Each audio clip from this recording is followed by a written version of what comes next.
Hello po sa ating lahat. So, napakaraming supporters ng Team EDSI ang palaging nagsasabi na naway ipa-check up ni Edu or samahan ni Edu itong si Beyonce na magpa-check up dahil may karamdaman at ilang araw or weeks na po ang nararamdaman ni Beyonce. So, ano nga ba po iyon? Yan po yung topic po natin.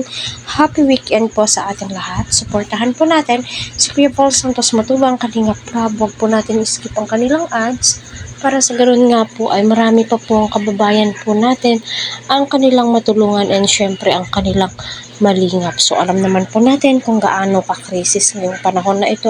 So, kailangan po natin kumayod ng kumayod, diba?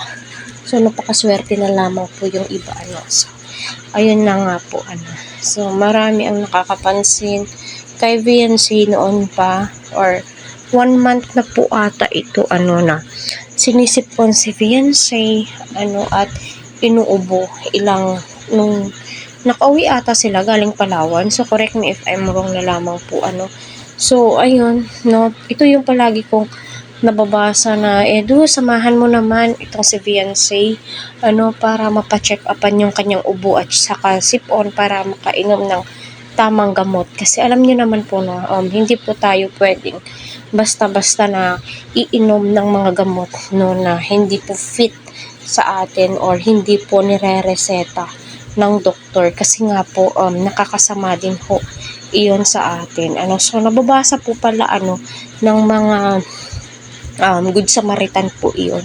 At nanonotif din po pala iyon ni Kalingap Prab, and especially yung mga supporter, sponsors ni Beyonce, nagbabasa din po pala sila ng mga comments. Kaya mag-ingat-ingat po tayo sa mga basher dyan na nagko-comment ng hindi maganda sa kanilang mga sinusuportahan or sa kanilang binabash, kasi nga po baka nakaka-screenshot yan, kinukuha yung name po ninyo. Alam nyo na po ngayon, digital na po ngayon.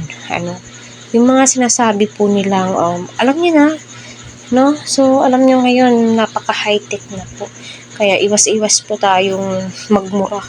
Kasi wala pong magandang idudulot po yan. Depression po ang maidudulot yan sa mga beneficiary. So, pasensya na ko, naisisingit ko, So, totoo naman po, at ilang days na din po, or weeks, month, ang ubo ni Beyonce. So, kailangan din po, makainom siya ng antibiotics, antibacterial, yung mga ganun. And then, kailangan din po ni Beyonce na mag-take ng vitamins, para sa ganun, ay lumakas ang kanyang katawan. Alam niyo naman po, sa panahon ngayon, bawal pong magkasakit.